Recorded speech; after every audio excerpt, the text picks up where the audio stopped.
Ok, bienvenue Jean-Luc, mon ami, mon camarade. Welcome to everybody. Mes amis, nous affrontons la même barbarie néolibérale qui épuise les êtres humains, l'écosystème et sa biodiversité. Nous avons surmonté les décombres du communisme d'État et la ruine de la social-démocratie fracassée dans l'idéologie libérale. Nous faisons face partout en Europe à l'extrême droite et aux obscurantismes religieux et communautaristes. Le moment est venu de coordonner notre résistance. Le moment est venu de le montrer. We are the global alternative in the century. Le combat est commencé et nous voulons le gagner. Nous voulons conquérir la confiance de nos peuples et gouverner avec eux nos pays. Il le faut. Nos peuples doivent enfin entrer dans un âge de raison écologique et sociale. Il est temps. L'ère Reagan-Thatcher-Blair a conduit a conduit la civilisation humaine vers le désastre planétaire que nous constatons à présent. Un autre futur est possible. Nos peuples doivent impérativement le faire naître. Mais c'est notre devoir de militants politiques engagés de travailler dur pour coordonner nos efforts. Sans cela, l'internationalisme est juste un mot creux et une incantation sans effet. Sur le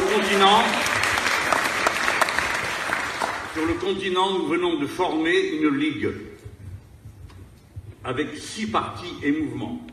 Il s'agit de Podemos en Espagne, Bloco de Esquerra au Portugal, Alliance Rouge-Verte au Danemark, Parti de gauche en Suède, Alliance de gauche en Finlande.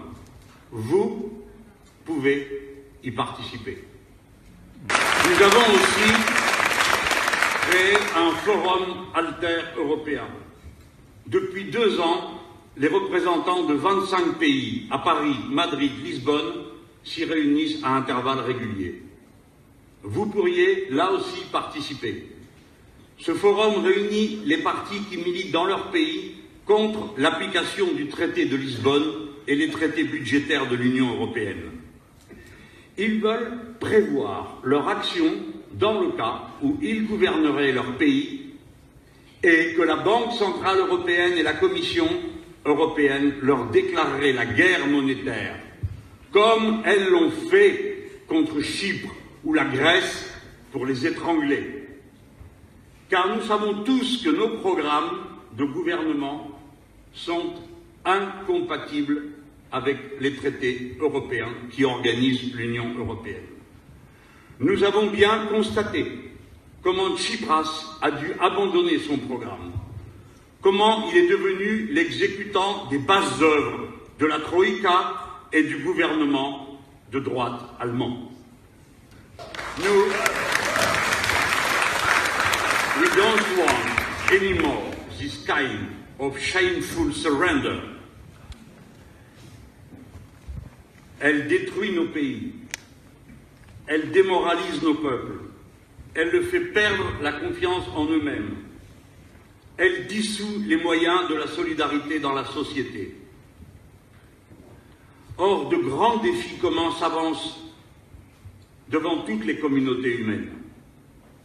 Les êtres humains doivent tous affronter le changement climatique et l'extinction de la biodiversité.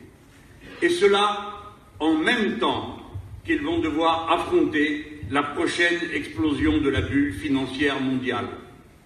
Et cela en même temps qu'il y a des menaces de guerre généralisées que provoquent l'OTAN et les États-Unis d'Amérique. Confiance en soi et culture de l'entraide vont être les ressorts vitaux de la communauté humaine.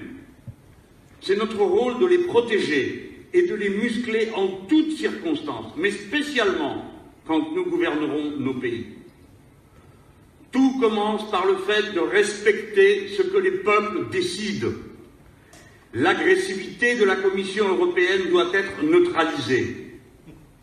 C'est pourquoi nous résumons notre ligne d'action en 3 points. 1. Nous appliquerons notre programme. 2. Nous négocierons pour que les règles européennes l'acceptent. C'est ce que nous appelons le plan A. 3. Si on nous le refuse, nous le ferons quand même avec ceux qui pensent comme nous. C'est ce que nous appelons le plan B. Ce que je viens de dire résume ce que nous pensons de la situation actuelle. Sous toutes les latitudes du monde, nous constatons une même volonté des peuples de récupérer le pouvoir sur leur existence quotidienne. C'est une volonté populaire qui crie « dégage » à toutes les marionnettes politiques qui confisquent leur pouvoir légitime et veulent leur imposer ce qu'ils refusent. Les néolibéraux sont en déclin dans la perception populaire, non pour des raisons idéologiques, mais pour des raisons très concrètes.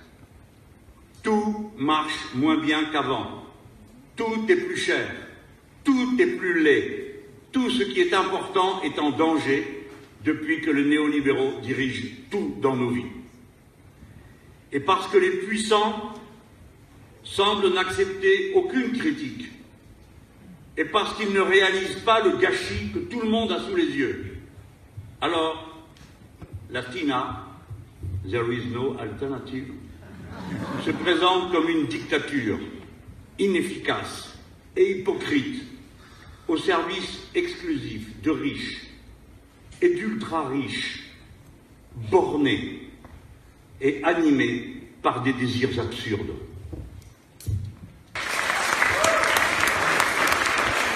Alors, la revendication de la souveraineté est partout dans le peuple. Souveraineté sur sa vie personnelle et sur son environnement proche et lointain.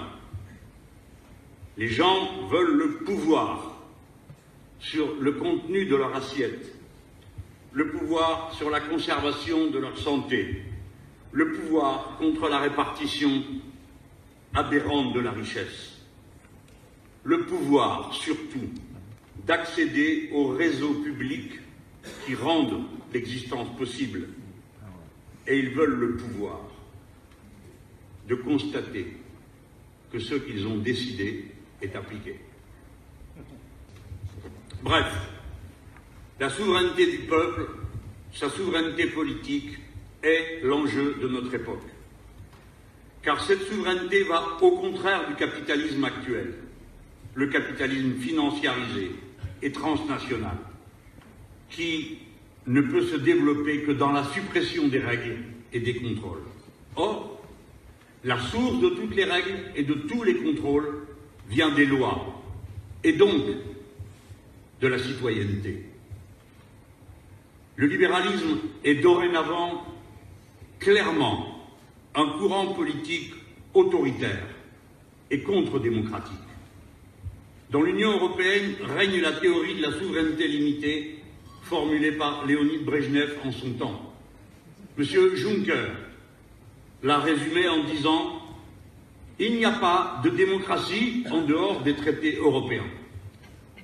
Mais nous avons constaté, au contraire, qu'il n'y a pas de démocratie possible dans le cadre de ces traités. Nous l'avons vu en Grèce, à Chypre, quand ces pays ont été privés de monnaie.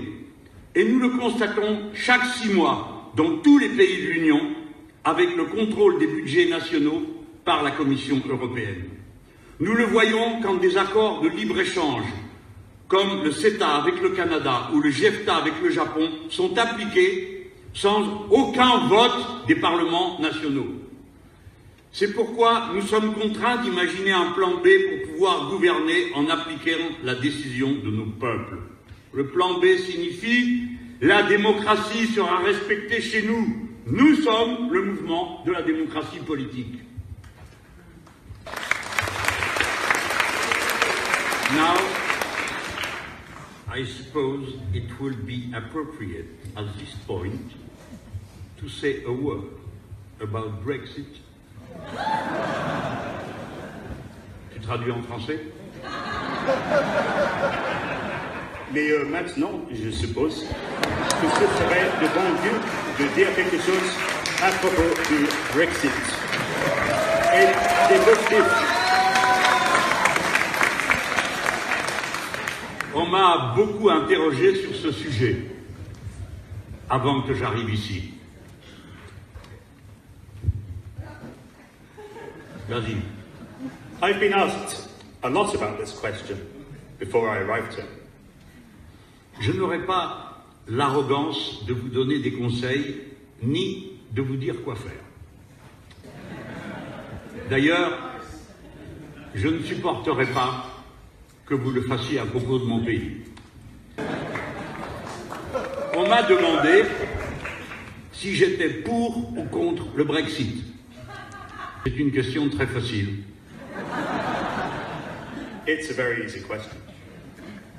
J'ai répondu, mais le vote a eu lieu, la décision est prise. Ma préférence n'aurait aucun sens politique.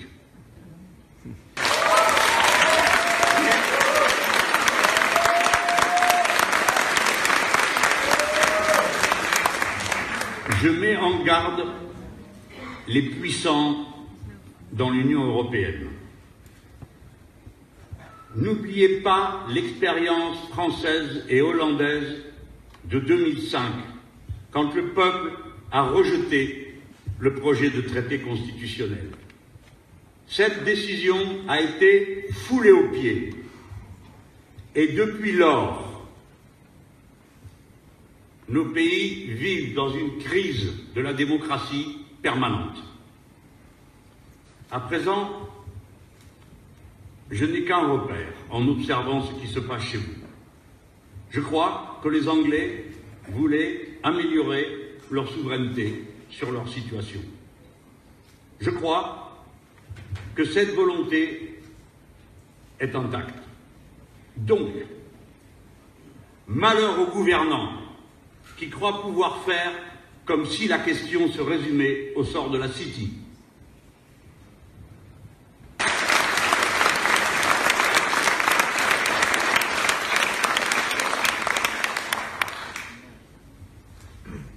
Cette idée est assez clairement expliquée. Qu'est-ce que tu en penses? Ok. Il y a beaucoup de pages encore, on ne va pas développer. Ce que je peux vous dire maintenant, pour terminer sur ce point, c'est que quand nous gouvernerons notre pays, la France, nous ferons une autre proposition de coopération européenne au peuple du Royaume-Uni. Nous leur ferons une proposition qui parle une langue internationale, la langue de tous les êtres humains. Meilleure éducation, meilleure protection de la santé, respect de la vie des animaux, respect de la nature, partage des richesses, éradication de la pauvreté. Les Anglais, comme nous, sont des êtres humains qui ont une conscience collective. Et cette conscience collective forme un programme politique.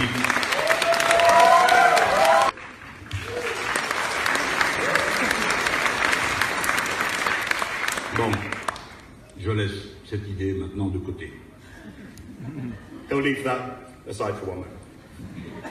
Je vais vous parler de la ligne stratégique particulière de la France insoumise. La ligne qui fait son originalité et son apport spécifique à notre famille idéologique. La ligne qui a fait ses succès. Vous êtes ici tous des personnes politiquement conscientes et instruites. Vous comprendrez mieux que d'autres que nous nous appuyons sur une conception politique globale qui repose sur une analyse théorique des réalités spécifiques de la société humaine de notre époque. D'habitude, ce type d'exposé dure 2 heures. Usually, this type on dit type of presentation lasts 2 hours. Je le dis pour que vous soyez soulagés d'apprendre que je vais essayer de le faire en quelques minutes. Et du coup, je suis certain que vous excuserez le caractère nécessairement simplificateur de mon exposé. J'ai écrit un livre sur le sujet. Son titre est « L'ère du peuple ». Il énonce d'une manière familière ce que nous appelons la théorie de la révolution citoyenne. Il a été édité 4 fois en France, quoiqu'il soit particulièrement pénible à lire. Peut-être que des médecins l'ont conseillé comme soporifique. En tout cas, nous en avons vendu plus de 100 000 en France sans qu'il soit remboursé par la Sécurité sociale. Je prépare une nouvelle version. Elle sera enrichie par la suite du travail théorique et par l'énorme expérience concrète que nous avons accumulée depuis la campagne présidentielle, puis la création de notre groupe de députés à l'Assemblée nationale et le déploiement spectaculaire de notre mouvement sur le terrain. Dans la théorie de la révolution citoyenne, la dynamique de l'histoire humaine est pour nous directement liée aux fluctuations du nombre de la population humaine totale. Ce nombre détermine la forme des groupes humains qui se constituent et la façon d'occuper les territoires. Mais surtout, ce nombre détermine le niveau de la prédation qui est exercée sur la nature. Au cours des 60 ans passés, la population humaine qui avait mis 200 000 ans pour atteindre le premier milliard d'individus a vu le nombre des êtres humains bondir à 7 milliards. Il sera bientôt de 11 milliards à la fin de ce siècle. Dans ce délai, la population est devenue majoritairement urbaine et les plus grandes métropoles du monde sont situées dans les pays du Sud en pleine explosion démographique. Ce bouleversement anthropologique me conduit à parler d'un homo urbanus. Il fonde un nouvel acteur spécifique, le peuple. Le peuple est un vieux mot, mais il a un contenu nouveau. Le peuple est cette masse de gens qui ont besoin d'accéder au réseau collectif pour produire et reproduire leur existence. Pas d'existence possible sans réseau de transport, d'électricité, d'eau potable, de santé, d'éducation. Le régime de la propriété de ces réseaux vitaux, leur qualité, leur accessibilité, la répartition sociale sur le territoire sont l'enjeu de lutte d'appropriation de l'espace urbain en tant qu'espace spécifique de la civilisation humaine de notre époque. Ce point de vue n'annule pas l'importance de la place de la lutte des classes pour le partage de la richesse. Mais il le voit s'exprimer d'une autre façon et sur d'autres terrains que ceux qui dominaient jusqu'au dernier tiers du XXe siècle. Le mot « peuple » désigne donc une autre réalité socialement définie par une communauté de préoccupations. Ce n'est pas le peuple du XVIIIe siècle, ni une multitude informelle. Je ne peux pas développer à présent, mais la théorie affirme que l'individualisation de la personne humaine est le résultat de la structure de masse dans laquelle les individus prennent place. Pourtant, l'intuition suggérerait le contraire. L'individualisation est un processus intime qui donne une place centrale à la volonté de s'autodéterminer et le prolonge dans la politique. Ok. Pardon? Je le saute ça, parce que c'est long Ok. et philosophique. Ok. Ok. Ok, d'accord. Parmi tous les éléments...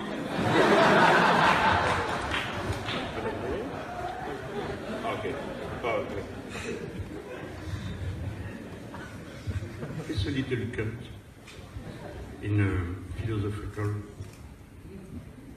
chapitre. parmi tous les éléments qui entrent en ligne de compte dans cette nouvelle situation, 2 doivent être particulièrement signalés comme des éléments essentiels de la dynamique de l'histoire de notre époque. Le premier, c'est évidemment la menace de destruction de l'écosystème qui rend la vie humaine possible. Si on admet cette thèse,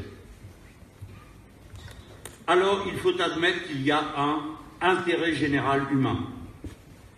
Et si cet intérêt général humain existe, alors il doit s'imposer à tous les intérêts qui pourraient le compromettre. Cet intérêt général est profondément anticapitaliste, parce que le capitalisme repose sur la dynamique de la prédation sans fin et sans réparation. Il repose sur le temps court qui n'est jamais celui des cycles de la nature. De cela, nous avons déduit, entre autres choses, 2 revendications structurantes. D'abord, la première, celle de la règle verte. Cela signifie ne plus prendre à la nature davantage que ce qu'elle peut reconstituer. C'est-à-dire faire reculer de toutes nos forces la date d'entrée en dette écologique de la planète. Ensuite, deuxièmement, vient la planification écologique. Cela veut dire l'organisation collective des processus pour transformer toute la production, tous les échanges et tous les modes de consommation en soumission à la règle verte.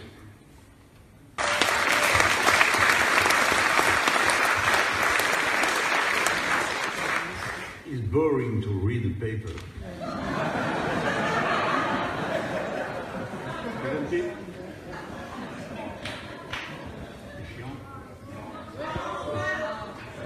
Et continuons.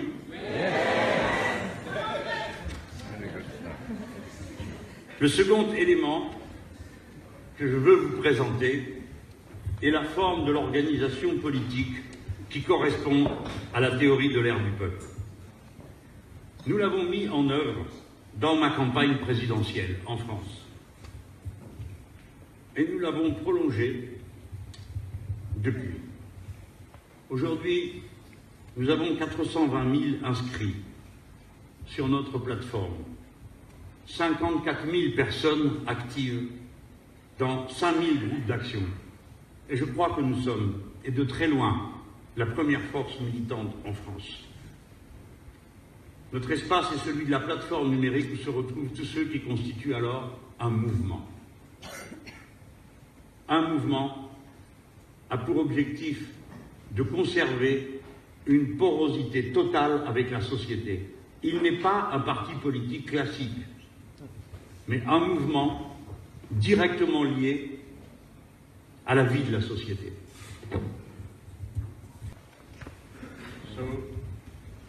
Regarde bien la feuille, c'est un paragraphe. Le mouvement est au peuple ce que le parti était à une classe sociale. Mais il n'est ni une avant-garde, ni une direction. Il est l'éclaireur des chemins possibles pour le peuple et le déclencheur quand il aide les personnes sur le terrain à entrer en action. Le mouvement existe pour et par l'action et seulement pour cela. Notre mouvement est un objet en continuelle évolution. Il est juste un label commun pour les militants des partis qui veulent y participer, à condition d'en respecter les règles. Il accueille évidemment une immense majorité de gens qui n'ont aucune appartenance de parti, mais qui veulent participer à l'action. Le mouvement est inclusif. Il ne contient donc aucun enjeu de pouvoir interne. Souvent, nous tirons au sort les gens qui prennent les décisions. Le mouvement contribue à la création d'un imaginaire collectif de 3 façons. Premièrement, en s'adressant à votre raison, par le programme. Deuxièmement, en s'adressant à vos affects. C'est le rôle du tribun du peuple. Troisièmement, en vous proposant une identité partagée, avec des figures de référence une histoire commune, des valeurs que nous opposons frontalement à celles que l'extrême droite propose à la société. Nous autres Français, nous ne sommes pas une nation ethnique. Nous ne sommes pas définis par une couleur de peau, ni par une religion, ni même par une seule langue. Nous sommes définis par un contrat politique, liberté, égalité, fraternité. Et nous proposons ce message en partage à l'humanité entière. Ah, it was no trick. Oh.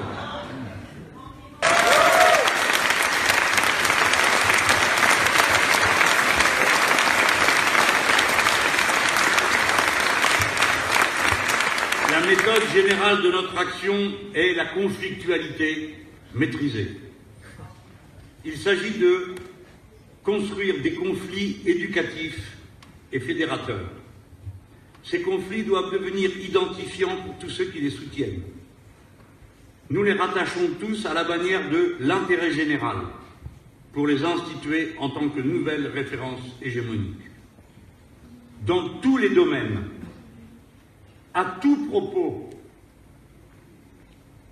nous marchons par la conflictualité, par la provocation, par l'humour, par les méthodes inattendues, par la poésie, par l'aveu de la tendresse. Cette méthode déclenche souvent de nombreuses difficultés. Il s'agit d'unifier des milieux sociaux qui n'ont pas les mêmes habitudes. Les centres-villes gentrifiés ont horreur des décibels, des éclats de voix. Mais nos milieux populaires, excédés par la vie qui leur est imposée, les reçoivent avec faveur. L'expérience conduit donc à alterner les modes d'expression, mais en réalité, la plus grande efficacité s'acquiert en multipliant et en spécialisant les tribans. C'est alors la référence permanente au programme et à son contenu qui donne à chacun le moyen de convaincre. Je vais encore abuser de votre patience quelques minutes. La révolution citoyenne n'est pas un mot déguisement. Ce n'est pas une façon de ne pas dire la révolution socialiste. La révolution citoyenne intègre les tâches socialistes, mais elle vise un horizon beaucoup plus large. Elle se confond avec la tâche de prise de contrôle de chaque citoyen sur tous les compartiments de sa vie personnelle et collective. Elle est citoyenne parce que le pouvoir de chacun est l'enjeu. Mais elle est une révolution, parce qu'elle change la hiérarchie des normes juridiques en les soumettant à la règle verte, parce qu'elle modifie autant que de besoin le régime de la propriété, parce qu'elle redéfinit les droits politiques du citoyen par l'Assemblée constituante. Cette révolution citoyenne a pour mot d'ordre et pour objectif l'intérêt général humain. Elle se rattache au principe du siècle des Lumières et de l'humanisme, qui fait du cerveau humain le siège de la vérité, à l'exclusion de toute transcendance. Mais elle se distingue de toutes les révolutions précédentes quand elle ne se donne plus comme objectif de rendre l'être humain maître et possesseur de la nature, comme le proclamait Descartes. Elle vise au contraire à l'harmonie dans la société et avec la nature. L'harmonie n'est pas une métaphysique. Il s'agit d'organiser la concordance des rythmes et des fréquences entre les humains et entre les humains et la nature. Comme dans la musique. Cette musique nouvelle est ce que je nomme le nouvel humanisme. Maintenant, je vais conclure. You'll be pleased to hear he's almost done. Nous tous, nous sommes devenus des militants politiques pour des raisons philosophiques et pas seulement des raisons matérielles. Parce que le combat politique est magique. Il vous met en rapport d'intérêt commun avec tous les autres humains. Il crée un lien particulier entre vous, votre esprit, votre cœur et la plus petite poussière dans l'espace de l'univers infini. Pourquoi est-ce qu'il est là ?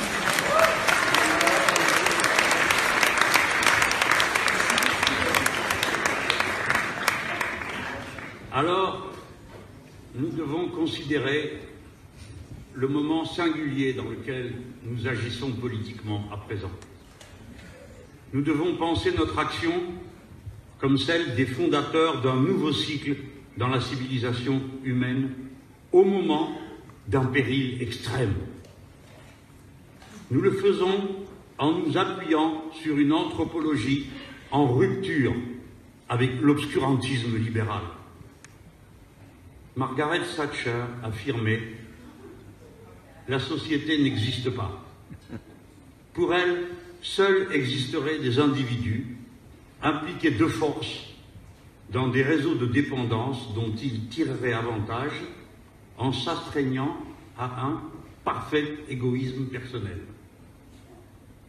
Cette vision est démentie par la science de cette décennie autant que par les leçons de nos sentiments.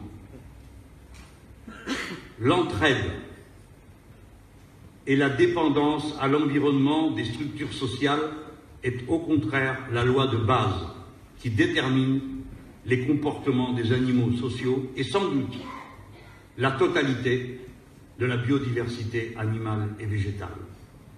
Elle n'est pas aigrement toujours contractuelle comme l'a prétendu Anthony Giddens, mais purement spontanée et atavique. En ce sens, le nouvel humanisme de la révolution citoyenne est, selon l'expression de Karl Marx à propos de son projet, un naturalisme achevé. Mes chers amis, j'ai été très fier de pouvoir présenter devant vous le résumé des idées qui constituent la théorie de notre action. J'espère que vous me pardonnerez la longueur de mon propos. C'est plus court qu'en France.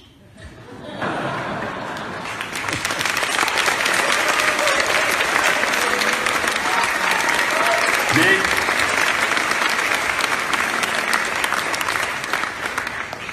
je crois que je connais chacun d'entre vous.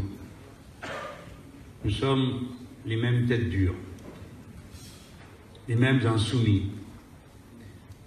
Beaucoup d'entre nous sont nés insoumis.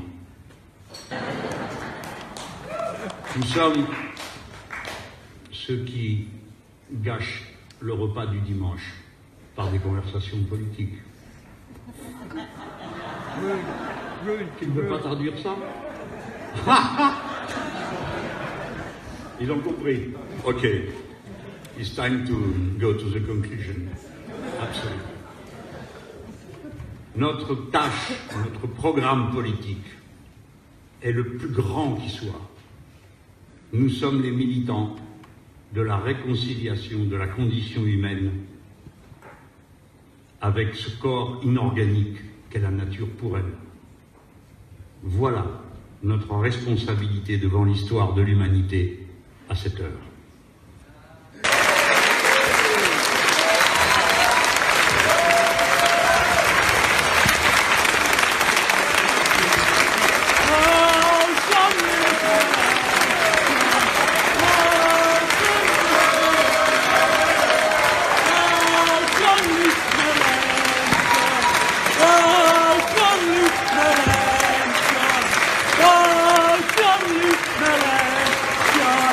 Oh!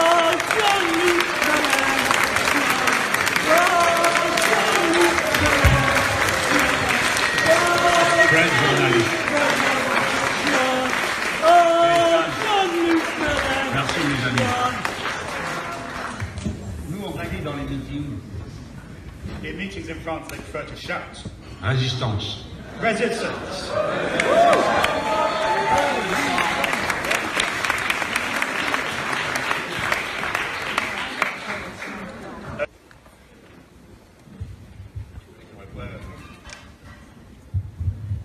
Ça, c'est une question facile. That's an easy question.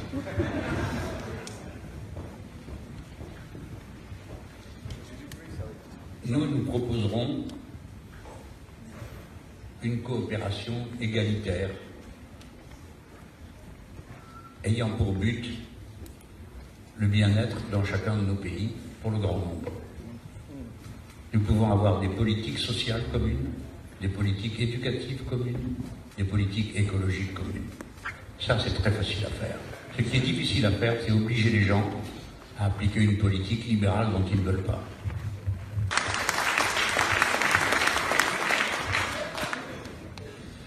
Jean-Luc Mélenchon, thank you so much for being here once again. During your speech, you mentioned several concepts, such as the citizens' revolution. You mentioned the proposal for constituent assembly. You mentioned the proposal for the coexistence with nature, and you mentioned the fight against poverty.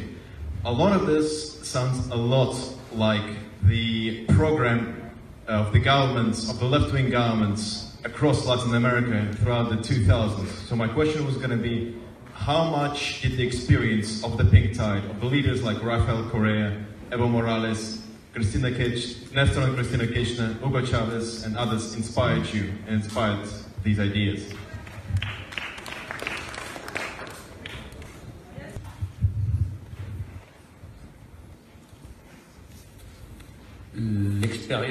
Les expériences de l'Amérique latine ont été décisives pour moi. En Europe, la politique était désespérante. Partout, le dégoût, la trahison, le mensonge. Le communisme d'État s'est effondré et nous avons vu dans les ruines apparaître des choses que nous n'avions peut-être pas vues avant. La social-démocratie s'est complètement, lamentablement diluée. Moi, j'allais régulièrement en Amérique latine pour comprendre et étudier de près ce qui se passait. Mais pas avec l'attitude arrogante des Européens qui souvent considèrent les latino-américains comme des indigènes folkloriques. Et cela m'a amené à reconsidérer beaucoup de points de ma propre vision du monde. Nous avons appris des Argentins, des Vénézuéliens, des Boliviens, des Équatoriens, la place particulière du processus constituant comme stratégie révolutionnaire. Nous avons compris que notre travail n'était pas de faire un parti révolutionnaire, mais d'aider à la construction d'un peuple révolutionnaire, comme le disaient Chavez et Morales et Correa. Naturellement, il n'est pas question d'appliquer ici les formes politiques de là-bas, ni la politique économique. Et il y a aussi des critiques à faire sur la façon avec laquelle nos amis ont déployé leur politique. Il s'agit donc d'une source d'inspiration, pas un modèle. Nous n'avons pas de modèle. Vous n'avez pas de modèle, je n'ai pas de modèle. Il nous faut inventer nous-mêmes le futur. D'Amérique latine, nous sont venus des enseignements sur les formes du mouvement populaire. D'Amérique latine sont venus des exemples de formes nouvelles de leadership. D'Amérique latine, nous sont venus des contributions intellectuelles qui sont aujourd'hui vitales pour nous, comme celle d'Ernesto Laclau sur le populisme.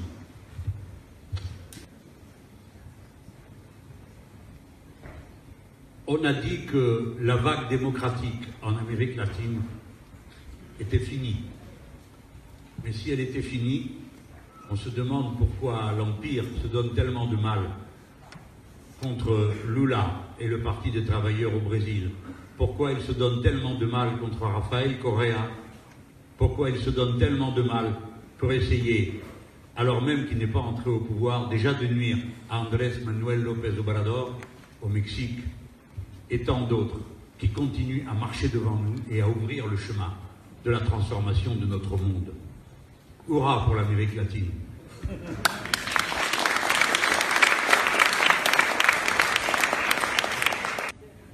Une dernière chose.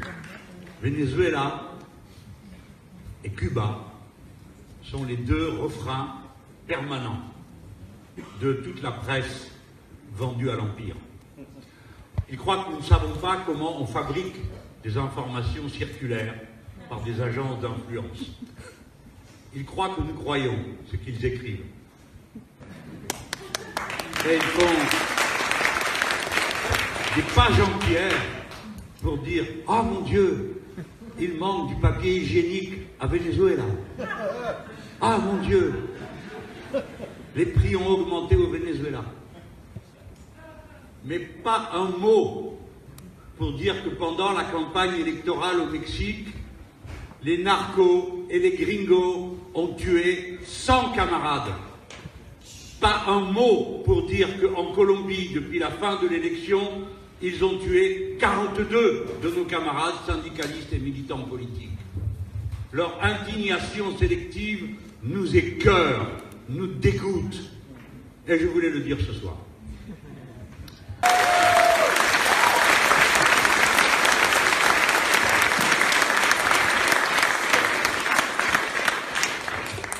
Salut Jean-Luc, bienvenue à Liverpool! Woo! Yeah, sorry.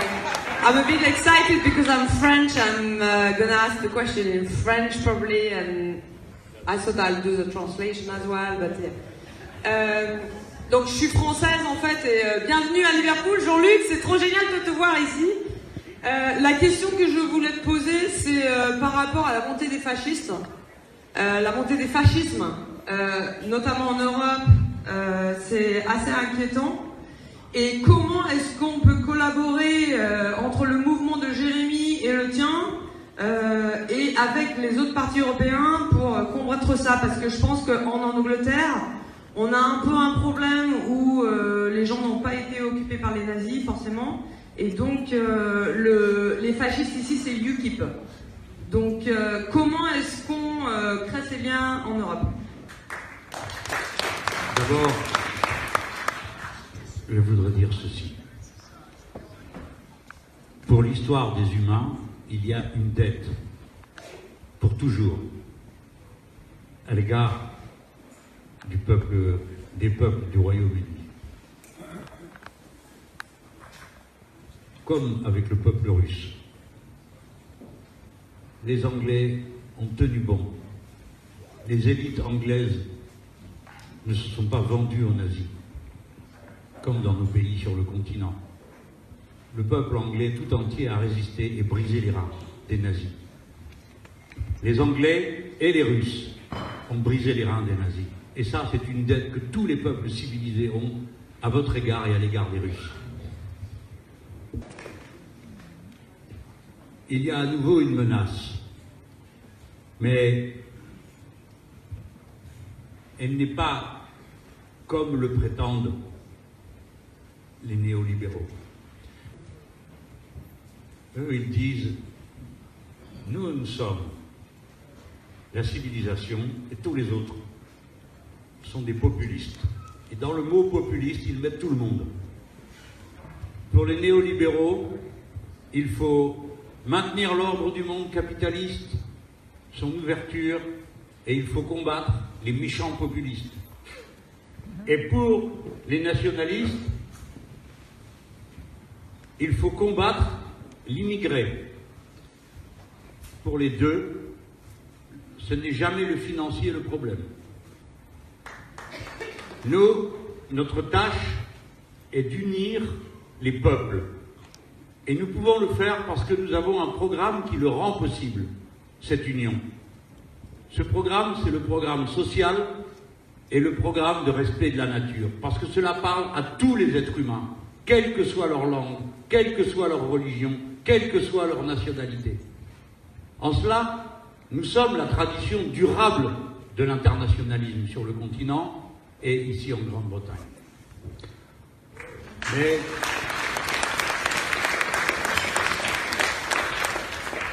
mes amis, l'histoire n'est pas écrite d'avance. Il est possible qu'une guerre généralisée éclate, que personne ne contrôle parce que les Nord-Américains vont la déclencher. Il est possible que le changement climatique abatte la civilisation humaine et la disloque. Il est possible que la bulle financière mondiale éclate plus fort qu'en 2008 encore.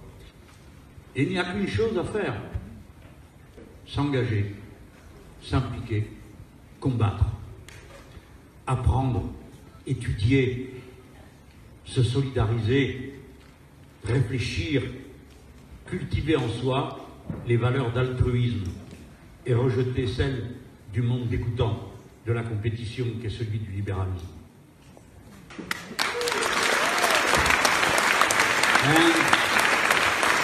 Et rester dans l'optimisme de l'action.